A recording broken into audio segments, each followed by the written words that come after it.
Hello, and welcome to Take the Stand Inclusive Leaders.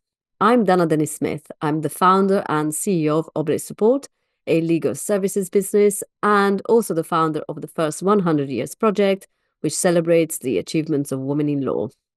I'm on a mission to make the legal sector a more inclusive place. And so I've invited legal industry leaders who also care about inclusivity to have a conversation with me.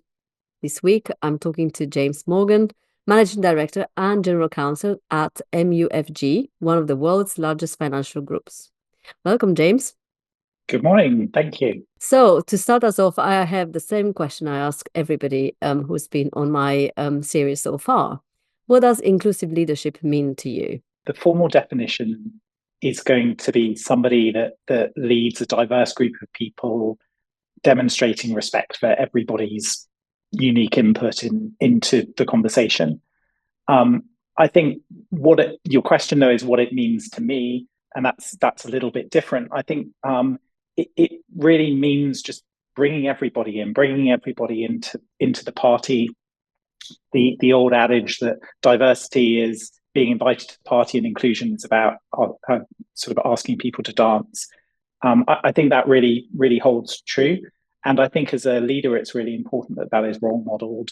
So going a little bit deeper, what do you think would be, I don't know, 2 to 3 qualities of an inclusive leader? What makes somebody more likely to be one than not? I think the ability to be open-minded, to listen, that is really important, and also the acceptability of change. So I think the legal profession, I think one of the biggest obstacles in the legal profession to inclusivity has been the mindset of senior leaders to not accept change.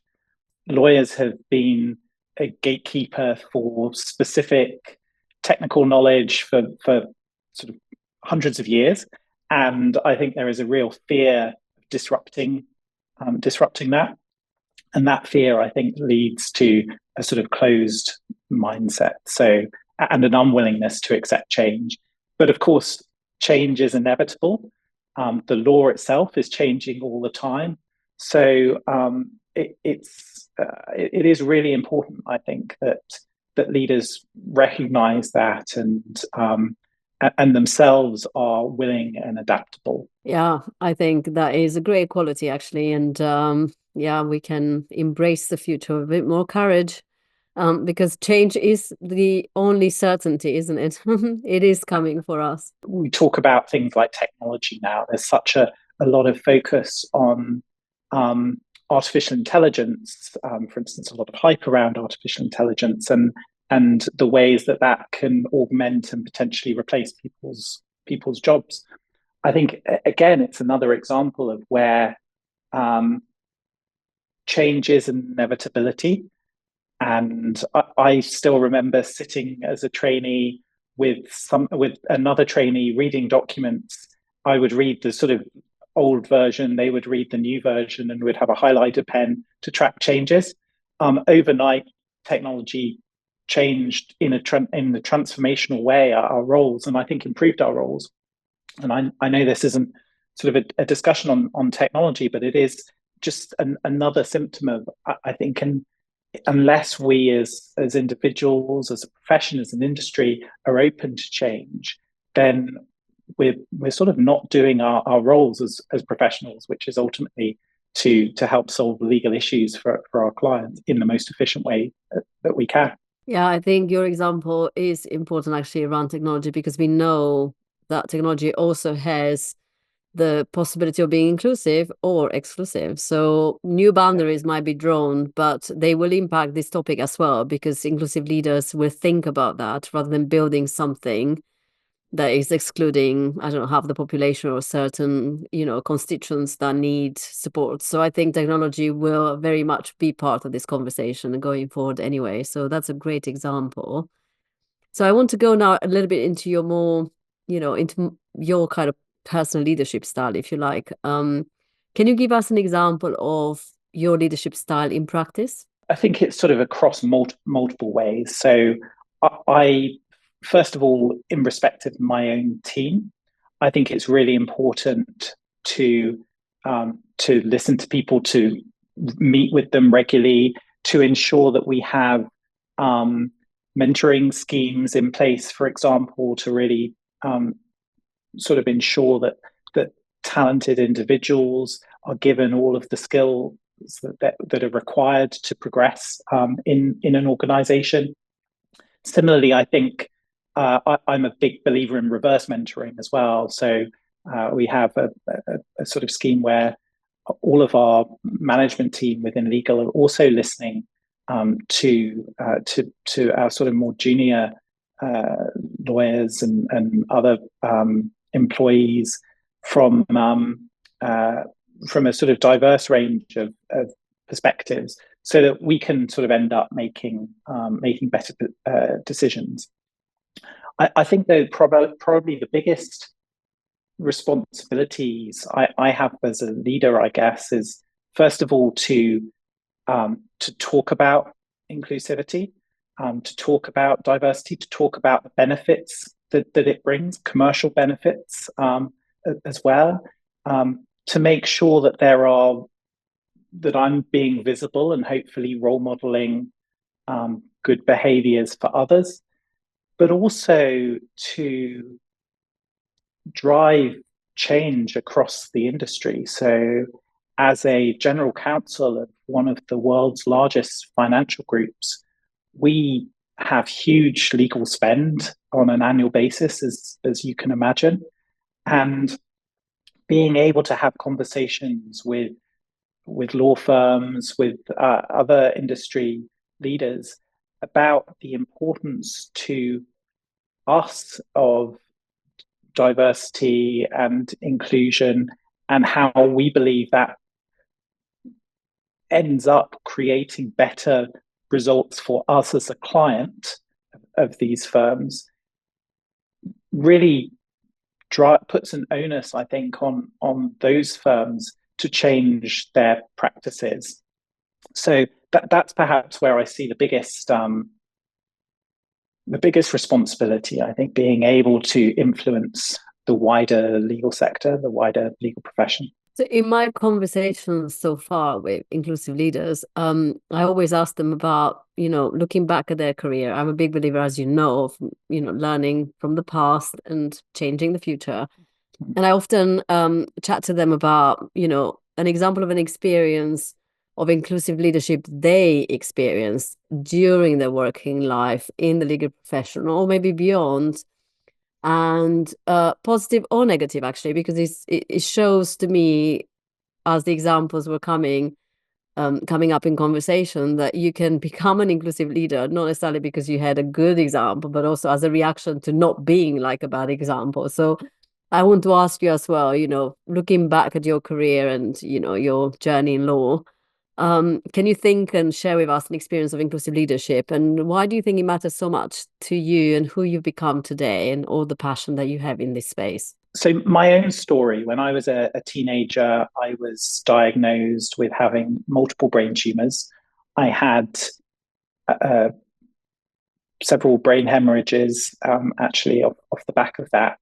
And the result of that has been a permanent loss of a large proportion of my sight.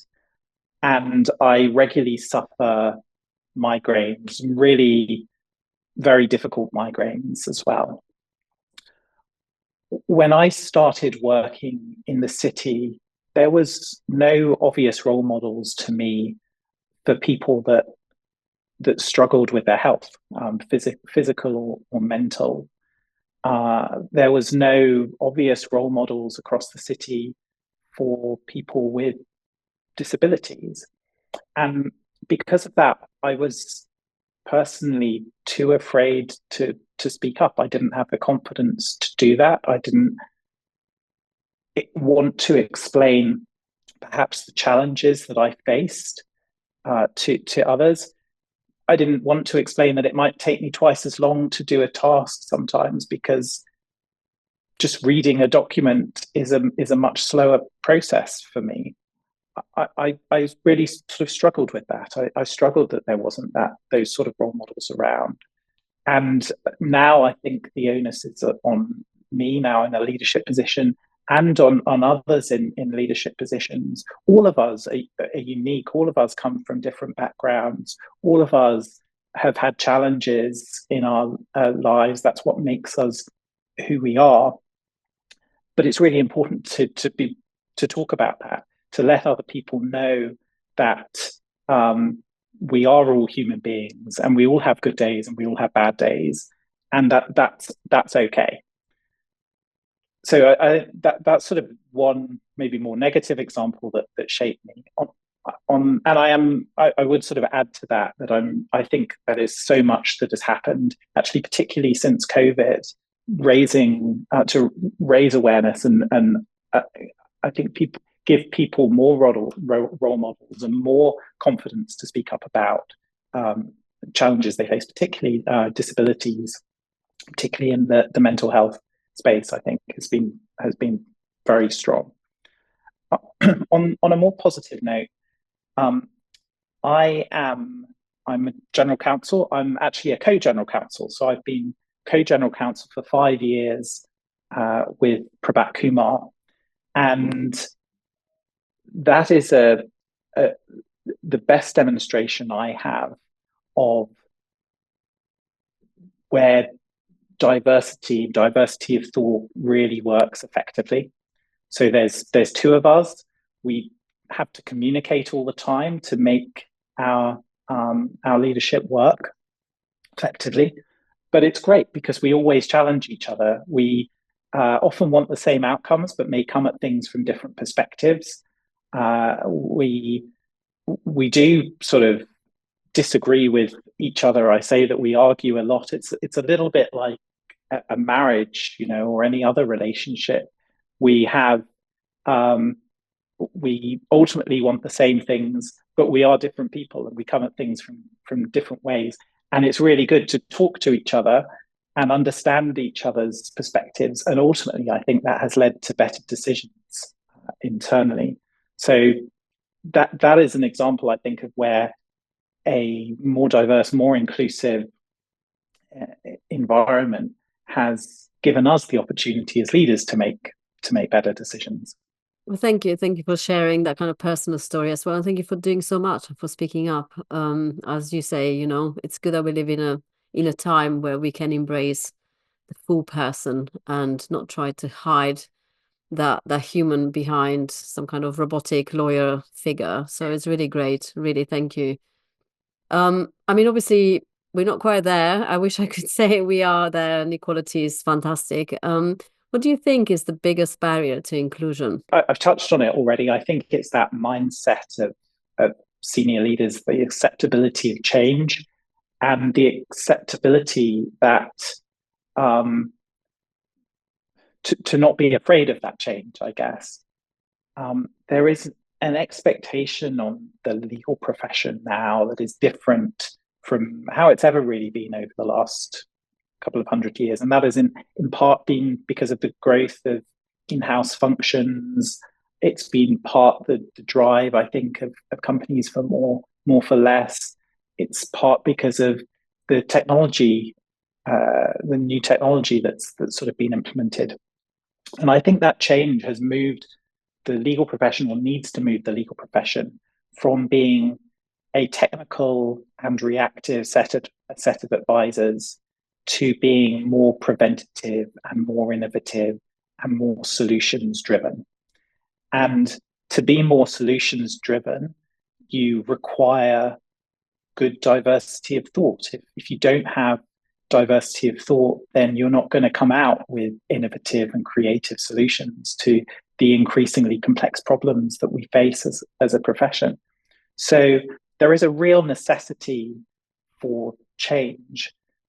And I think the biggest obstacle is ensuring that leaders recognize that necessity and are open to it.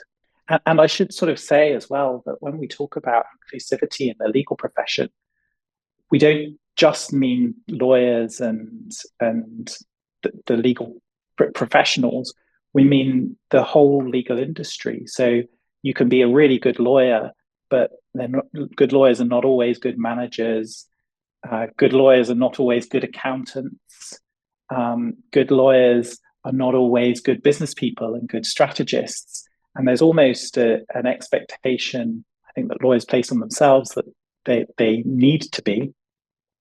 And that isn't true. So I think when we talk about inclusion, it also means bringing non-lawyers that work within the legal industry to the table as well, and understanding the value that they're bringing to the wider business. And again, I think that is a little bit of an obstacle, because I think the traditional mindset is still very prevalent. You have to be a good lawyer to make partnership, and once you're at partnership in a law firm, then you need to run the business. You need to be a good business person. Yeah, I think you're right in terms of kind of how leadership also is understood. What makes a good leader for the purposes of the legal profession has changed as well.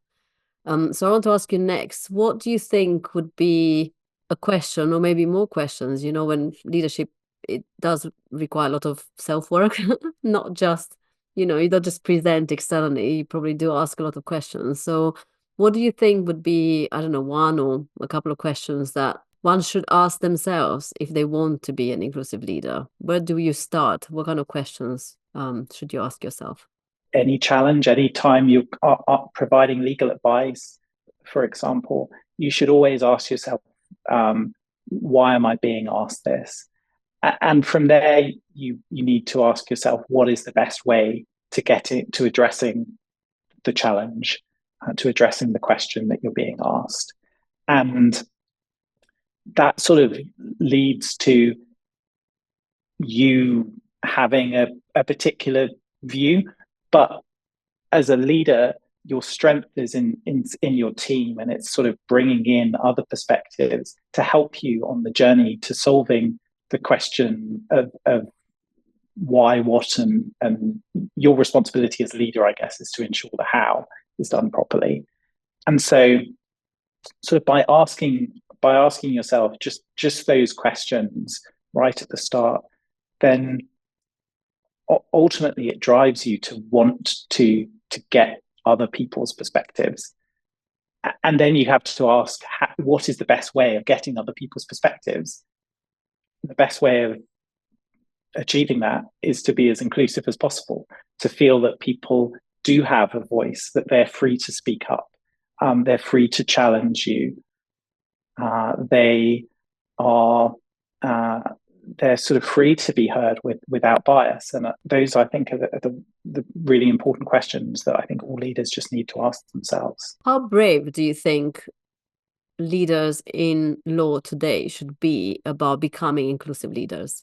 I mean, I think they should be as brave as possible, because as I said, it is a necessity in the legal industry that we change. It's an inevitability that change will happen generally, and lawyers are there to solve problems, legal issues for their clients. We need to think about the best way of doing that all the time, and maintaining a traditional model, and not sort of adapting to change, not being inclusive, not sort of hearing wider opinions, but instead sort of staying within the box of being a technical reactionist lawyer that needs to have all of the answers themselves, will inevitably lead to the death of the profession, frankly. I think we really need to just think about what it is we're here to do, and being inclusive is the best way of achieving those kind of commercial goals. So why not do it? I love it. Be an inclusive leader, or adapt or die. So that's quite a good message. So the last question really is around role models, and who was a role model of inclusive leadership to you, and why? And can I say, it doesn't need to be a real person if that is not how it came, the shape it came for you. So we've had all sorts of examples. Do not constrain yourself. So, but we'd love to hear your answer to who is your role model and why. It's a really easy answer. So the role model across my life really has been my mum in particular. My mum was sort of started a business when I was very young.